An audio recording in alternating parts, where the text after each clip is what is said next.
ಎಲ್ಲಾ ಹಾನಿಯಿಂದ ಕೂದಲನ್ನು ರಕ್ಷಿಸುತ್ತೆ. ಬರೀ Amrut noni reach root premium hair oil. Prajwal ರೇವಣ್ಣನ ಪಾಪ ಕೂಪದಲ್ಲಿ ಅವರಪ್ಪ ಅರೆಸ್ಟ್.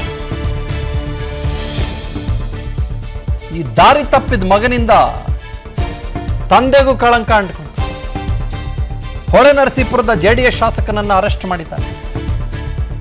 SIT ಪೊಲೀಸರ ವಾಹನದಲ್ಲಿ ರೇವಣ್ಣ ಕೈ ಕಟ್ಟಿ ಕುಂತ್ಕೊಂಡಿದ್ದಾರೆ. 6 ಸಲ ಗೆದ್ದು ಬಂದಿದ್ದಾರೆ ರೇವಣ್ಣ.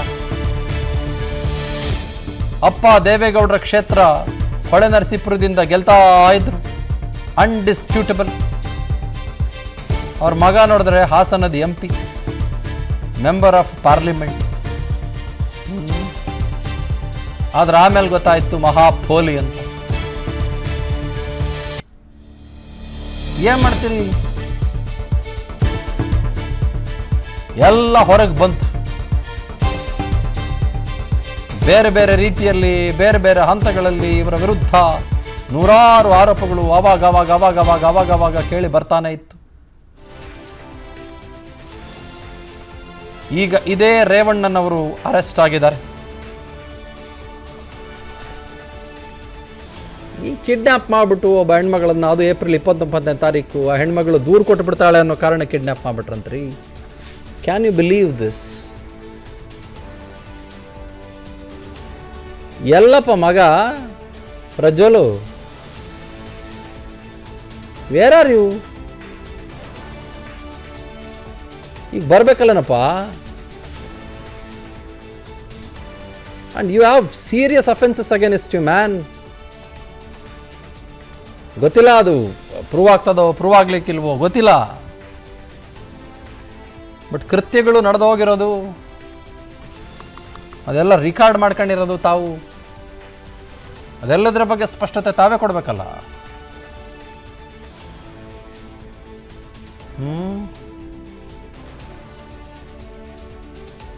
SK ಮಂಜುನಾಥ್ ಲೈವ್ ಅಲ್ಲಿ ಇದ್ದಾರೆ. ಎಲ್ಲಿದ್ದೀರಿ SK ಮಂಜುನಾಥ್? ಏನ್ ನಡೀತಾ ಇದೆ?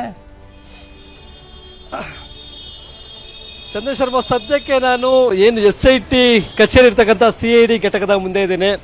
ಇಲ್ಲಿಗೆ ಏನು ಬಂಧನಕ್ಕೊಳಗಾದಂಥ ರೇವಣ್ಣ ಅವರನ್ನು SIT ತಂಡ ಅವರ ಒಂದು ಕಚೇರಿಗೆ ಕರ್ಕೊಂಡ್ಬಂದಿರತಕ್ಕಂಥ. ಮೊದಲಿಗೆ ಏನು ಒಂದು ಶಾಕ್ನಲ್ಲಿ ಬಂಧನಕ್ಕೊಳಗಾದೆ, ನನ್ನ ಮಗನಿಂದ ನನಗೆ ಇವತ್ತು ಈ ಪರಿಸ್ಥಿತಿ ಬಂತು ಅಂತಕ್ಕಂಥ ನೋವಿನಲ್ಲಿರ್ತಕ್ಕಂಥ ನಾವು ರೇವಣ್ಣ ಅವರು ಬಂದಂಥ ಸಂದರ್ಭದಲ್ಲಿ ಒಂದು ಟ್ರಾಫಿಕ್ ಜಾಮ್ ಆಗಿತ್ತು. ಆ ಸಂದರ್ಭದಲ್ಲಿ ಅವರನ್ನು ಹೋಗಿ ಹತ್ತಿರದಿಂದ ಹೋಗಿ ನಮ್ಮ ಛಾಯಾಗ್ರಾಹಕರಂತ ಚಂದ್ರಕಾಂತ್ ಅವರನ್ನು ಶೂಟ್ ಮಾಡಿದ್ರು. ಅವರ ಮುಖಚಾರ್ಯೆಯನ್ನು ನೋಡಿದಾಗ ತುಂಬಾ ಆಘಾತಕ್ಕೊಳಗಾಗಿದ್ದಾರೆ, ಕುಗ್ಗೋಗಿದ್ದಾರೆ. ಅವರ ಮುಖದಲ್ಲಿ ನಾವು ಸಾಮಾನ್ಯವಾಗಿ ಅವರು ವಿಧಾನಸೌಧ ಎಂಟ್ರಿ ಆಗಬೇಕಾದ್ರೆ ನೋಡ್ತಾ ಇದ್ವಿ, ಎಲ್ಲರ ಕೈ ಬೀಸ್ಕೊಂಡು ಹೋಗ್ತಾರೆ, ಇದೇ ಮಾಧ್ಯಮಗಳ ಮುಂದೆ ಕೈ ಬೀಸ್ಕೊಂಡು ಖುಷಿಯಿಂದ ಹೋಗ್ತಾ ಇದ್ರು. ಆದರೆ ಇವತ್ತು ತನ್ನ ಮಗ ಮಾಡಿದಂಥ ಒಂದು ನೀಚ ಕೃತ್ಯ, ಆತನ ಮಾಡಿದಿಂದ ರೇವಣ್ಣ ಅವರು ಮಾಡಿದಂಥ ಹಳೆ ಪ್ರಕರಣಗಳು ಸಹ ಬೆಳಕಿಗೆ ಬಂತು. ಯಾವುದೋ ಒಂದು ಸಣ್ಣ ತಪ್ಪು ಇಡೀ ಕುಟುಂಬವನ್ನೇ ಇವತ್ತು ತಲೆ ತಗ್ಗಿಸ್ತು ಅಂತಕ್ಕಂಥ ಒಂದು ನೋವಿನಲ್ಲಿ ಇವತ್ತು SIT ಕಚೇರಿ ಒಳಗಡೆ ಹೋಗಿದ್ದಾರೆ. ಇನ್ನು SIT ಕಚೇರಿ ಒಳಗಡೆ ಹೋಗಿರ್ತಕ್ಕಂಥ ರೇವಣ್ಣವರ ಬಂಧನ ಪ್ರಕ್ರಿಯೆ ಈಗ ನಡೀತಾ ಇರ್ತಕ್ಕಂಥದ್ದು. ಅದಾದ ಬಳಿಕ ಈಗ ನಮಗೆ ಸಿಕ್ಕಿರ್ತಕ್ಕಂಥ ಮಾಹಿತಿ, ಅವರನ್ನು ಜನರಲ್ ಮೆಡಿಕಲ್ ಚೆಕಪ್ಗೆ ಕರ್ಕೊಂಡು ಹೋಗ್ತಾರೆ ಅಂತಕ್ಕಂಥದ್ದು. ಅದಾದ ಮೇಲೆ ಮೆಡಿಕಲ್ ಚೆಕಪ್ಪನ್ನು ಆದಮೇಲೆ ಇವತ್ತು ಅವರಿಗೆ ಯಾವುದೇ ರೀತಿಯಾದಂಥ ವಿಚಾರಣೆಯನ್ನು, ಪ್ರಶ್ನಾವಳಿಯನ್ನು ಮಾಡೋದಿಲ್ಲ ಅಂತಕ್ಕಂಥದ್ದು ಈಗಷ್ಟೇ ಸಿಕ್ಕಂಥ ಮಾಹಿತಿ. ಯಾಕೆಂದರೆ ನಾನು ಆಗಲೇ ಹೇಳಿದೆ, ಒಂದು ಕಡೆ ಆಘಾತದಲ್ಲಿದ್ದಾರೆ, ಬಂಧನಕ್ಕೊಳಗಾದಂಥ ಒಂದು ಬೇಜಾರಲ್ಲಿದ್ದಾರೆ. ಅದರಲ್ಲೂ ಮಾಜಿ ಪ್ರಧಾನಿಯವರ ಮನೆಯಿಂದಲೇ ಬಂಧನ ಮಾಡಿಕೊಂಡು ಬಂದಿರ್ತಕ್ಕಂಥದ್ದು ಅವರಿಗೆ ನಿಜವಾಗೂ ದೊಡ್ಡ ನೋವಾಗಿ ಕಾಡ್ತಕ್ಕಂಥದ್ದು. ಅವರ ಮುಖದಲ್ಲಿದ್ದಂಥ ಭಾವನೆ, ಆ ನೋವು ತಿಳಿಸುತ್ತೆ. ಎಲ್ಲ ಒಂದು ಕಡೆ ಅವಿತ್ಕೊಂಡಿದ್ರು, ಎಲ್ಲ ದೂರದಲ್ಲಿದ್ದರು, ಅಲ್ಲಿಂದ ಬಂಧನ ಮಾಡ್ಕೊಂಡು ಬಂದಂಥ ರೀತಿಯಾಗಿ ಅದೇ ಒಂದು ರೀತಿಯಾದಂಥ ಒಂದು ವಾತಾವರಣ ಇರುತ್ತೆ. ಆದರೆ ಜನ್ಮ ಕೊಟ್ಟಂಥ ತಂದೆ, ದೇಶವನ್ನು ಆಳದಂಥ ಪ್ರಧಾನಿ, ಮಾಜಿ ಪ್ರಧಾನಿ, ಅವರ ಮನೆಯಲ್ಲೇ ಯಾರೂ ಬರೋದಿಲ್ಲ ಅಂತಕ್ಕಂಥ ಒಂದು. ನನ್ನ ಜೀವನದಲ್ಲಿ ನಾನು ಮಾತ್ರವಲ್ಲ, ನನ್ನ ಕೂದಲು ಕೂಡ ಆಗಿರ್ಬೇಕು ಸ್ಟ್ರಾಂಗ್ ಅಂಡ್ ಸ್ಟೈಲಿಶ್. ಬರೀ Amrut noni reach root premium hair oil ನೊಂದಿಗೆ. Reach root premium hair oil ದೊಡ್ಡ ಭರವಸೆಯಲ್ಲಿ ಇದ್ರು ಅನ್ಸುತ್ತೆ. ಹಾಗಾಗಿ ನಿನ್ನೆ ಒಂದು ಮಾಹಿತಿ ಸಿಕ್ಕಿತ್ತು, ಗೃಹ ಸಚಿವರು ಹೇಳ್ತಾ ಇದ್ರು ಎಲ್ಲ ಕಡೆ ಲುಕ್ಔಟ್ ನೋಟಿಸನ್ನು ಜಾರಿ ಮಾಡಿದ್ರಂದಾಗ ಆಫ್ ದಿ ರೆಕಾರ್ಡು ಅವ್ರಿಗೆ ಯಾವುದೇ ರೀತಿಯಂಥ ಲುಕ್ಔಟ್ ನೋಟಿಸನ್ನು ಜಾರಿ ಮಾಡಿದ, ಅವರು ಬೆಂಗಳೂರಲ್ಲೇ ಉಳ್ಕೊಂಡಿದ್ದಾರೆ ಅಂತಕ್ಕಂಥ ಒಂದು ರೆಕಾರ್ಡ್, ಒಂದು ಮಾಹಿತಿಯನ್ನು ಕೊಟ್ಟಿದ್ರು. ಅದೇ ರೀತಿಯಾಗಿ ರೇವಣ್ಣವರು ಇವತ್ತು ಬೆಂಗಳೂರಿನಲ್ಲೇ ಇದ್ರು, ಅವರ ಜನ್ಮ ಕೊಟ್ಟಂಥ ತಂದೆ ಅವರ ಮನೆಯಲ್ಲೇ ಇದ್ರು, ಮಾಜಿ ಪ್ರಧಾನಿಯವರ ನಿವಾಸದಲ್ಲೇ ಇದ್ರು. ಯಾವಾಗ ನಿರೀಕ್ಷಣಾ ಜಾಮೀನು ವಜಾ ಆಯಿತು ಕೆಲವೇ ಸೆಕೆಂಡ್ಗಳು 5 ನಿಮಿಷ ಕೂಡ ದಾಟಿರಲಿಲ್ಲ. ಅಷ್ಟರಲ್ಲಾಗದೆ ಅವರ ಮನೆ ಮೇಲೆ ದಾಳಿ ಮಾಡಿ ಮಾಜಿ ಪ್ರಧಾನಿ ದೇವೇಗೌಡರ ಮನೆಯಲ್ಲಿದ್ದಂಥ ರೇವಣ್ಣವ್ರನ್ನ ಬಂಧಿಸಿ ತಂದಿದ್ದಾರೆ. ಆ ಒಂದು ರಿಲ್ಯಾಕ್ಸೇಷನ್ಗೆ ಇವತ್ತು ಜನರಲ್ ಮೆಡಿಕಲ್ ಚೆಕಪ್ ಆದಂಥ ಬಳಿಕ ಅವರ ವಿರುದ್ಧ ಏನು ಕೇಳಿ ಬಂದಿದೆ ಆರೋಪಗಳು, ಒಂದು ಪ್ರಕರಣ ಹೊಳೆ ನರಸೀಪುರದಲ್ಲಿ ಲೈಂಗಿಕ ದೌರ್ಜನ್ಯ ಪ್ರಕರಣ. ಆ ಸಂತ್ರಸ್ತ ಈಗಾಗಲೇ 164 ಸ್ಟೇಟ್ಮೆಂಟ್ ಅನ್ನು ಕೊಟ್ಟಿದ್ದಾರೆ. ರೇವಣ್ಣ ಅವರು ಅವರ ಪತ್ನಿ ಭವಾನಿ ರೇವಣ್ಣ ಅವರು ಮನೇಲಿ ಇಲ್ಲದಂಥ ಸಂದರ್ಭದಲ್ಲಿ ಹಣ್ಣು ಕೊಡುವ ನೆಪದಲ್ಲಿ ನಮ್ಮ ಮೇಲೆ ಲೈಂಗಿಕ ದೌರ್ಜನ್ಯವನ್ನು ಎಸಗ್ತಾ ಇದ್ರು, ಸೀರೆಯ ಪಿನ್ನನ್ನು ಕಿತ್ತಾಕ್ತಾ ಇದ್ರು, ಖಾಸಗಿ ಭಾಗಗಳಲ್ಲಿ ಚಿವುಡ್ತಾ ಇದ್ರು. ಈ ರೀತಿಯಾದಂಥ ಕೆಲವು ಆರೋಪಗಳನ್ನು ಮಾಡಿದ್ದಾರೆ. ಅದಕ್ಕೆ ಸಂಬಂಧಪಟ್ಟಂತೆ ಪ್ರಶ್ನಾವಳಿಗಳನ್ನು ಸಹ ಕೇಳ್ತಾರೆ. ಮತ್ತೊಂದು ಗಂಭೀರವಾಗಿ ಅವರು ಇವತ್ತು ಬಂಧನಕ್ಕೆ ಕಾರಣ ಆದಂಥ ಪ್ರಕರಣ KR ನಗರದಲ್ಲಿ ದಾಖಲಾಗಿದ್ದಂಥ ಕಿಡ್ನಾಪ್ ಪ್ರಕರಣ. ಅದರಲ್ಲೂ ಸಹ ಸಂತ್ರಸ್ತೆಯ ಹೇಳಿಕೆಯನ್ನ ಪಡೆದುಕೊಂಡಿರ್ತಕ್ಕಂಥ ಈಗಾಗಲೇ ಪ್ರಾಥಮಿಕವಾಗಿ ಒಂದಷ್ಟು ಮಾಹಿತಿಯನ್ನ SIT ತಂಡ ಈಗ ಸಂತ್ರಸ್ತೆಯನ್ನ ರಕ್ಷಣೆ ಮಾಡಿದಂಥ ಬಳಿಕ ಆಕೆಯಿಂದ ಪ್ರಾಥಮಿಕವಾಗಿ ಒಂದಷ್ಟು ಮಾಹಿತಿಗಳನ್ನ ಕೇಳಿದ್ದಾರೆ. ಆ ಮಾಹಿತಿಗಳನ್ನು ಸಹ ಇವರ ಮುಂದೆ ಇಟ್ಟು ಅದಕ್ಕೆ ಸ್ಪಷ್ಟೀಕರಣ ಕೇಳುವುದು ಕೆಲಸವನ್ನ ನಾಳೆಯಿಂದ ಮಾಡ್ತಾರೆ ಅಂತಕ್ಕಂಥ ಮಾಹಿತಿ ಸಿಕ್ಕಿದೆ.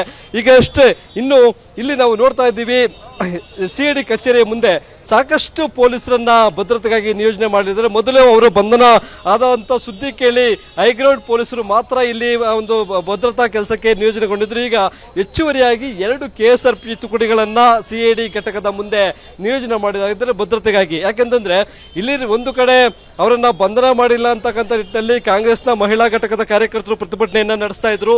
ಈಗ ರೇವಣ್ಣ ಬಂಧನಕ್ಕೊಳಗಾಗಿದ್ದಾರೆ. ಇದರ ಮಧ್ಯೆ ರಾಷ್ಟ್ರೀಯ ಮಹಿಳಾ ಆಯೋಗಕ್ಕೆ ಸುಮಾರು 1 2 700 ಮಹಿಳಾ ಸಂಘಟನೆಗಳು ಒಂದು ಪತ್ರವನ್ನ ಬರೆದಿದ್ರು. ಈ ಎಲ್ಲ ಆಯಾಮದಲ್ಲಿ ಯಾರಾದರೂ ಬಂದು ಪ್ರೊಟೆಸ್ಟ್ ಅನ್ನ ಮಾಡಬಹುದು CID ಘಟಕದ ಮುಂದೆ. ಹಾಗಾಗಿ ಅವರನ್ನ ತಡೆಯೋದಕ್ಕೆ ಪೊಲೀಸ್ ಭದ್ರತೆಯನ್ನ ಇಲ್ಲಿ ಹೆಚ್ಚುಗೊಳಿಸಿದ್ದಾರೆ. ಇವೆಲ್ಲ ಆದಂತ ಸ್ವಲ್ಪ ಮಟ್ಟಿಗೆ ಸಮಾಧಾನ ಕೂಲ್ ಆದಂತ ಬಳಿಕ ರೇವಣ್ಣ ಅವರ ಬಂಧನ ಪ್ರಕ್ರಿಯೆ ಮುಗಿಸಿ ಅವರನ್ನ ಮೆಡಿಕಲ್ಗೆ ಅಂದ್ರೆ ಬೌರಿಂಗ್ ಆಸ್ಪತ್ರೆಗೆ ಮೆಡಿಕಲ್ ಕರ್ಕೊಂಡು ಹೋಗುವಂತ ಸಿದ್ಧತೆಗಳನ್ನ SIT ಟೀಮ್ ನಡೆಸಲಿದೆ. Chandan Sharma. Right, fantastic information Manjunath, thanks to you. ಅನುಕ್ಷಣದ ಸುದ್ದಿಗಳಿಗಾಗಿ Vistara news YouTube channel subscribe ಮಾಡಿ. ಹೊಸ ಸುದ್ದಿಗಳ ನೋಟಿಫಿಕೇಶನ್ಗಾಗಿ ಬೆಲ್ ಐಕಾನ್ ಕ್ಲಿಕ್ ಮಾಡಿ. ಲೇಟೆಸ್ಟ್ ಅಪ್ಡೇಟ್ಸ್ಗಾಗಿ www.vistaranews.com ವೆಬ್ಸೈಟ್ಗೆ ವಿಸಿಟ್ ಮಾಡಿ. ಅಂಗೈಯಲ್ಲೇ ಜಗತ್ತಿನ ಸುದ್ದಿ ತಿಳಿಯಲು Vistara news Kannada app download ಮಾಡಿ.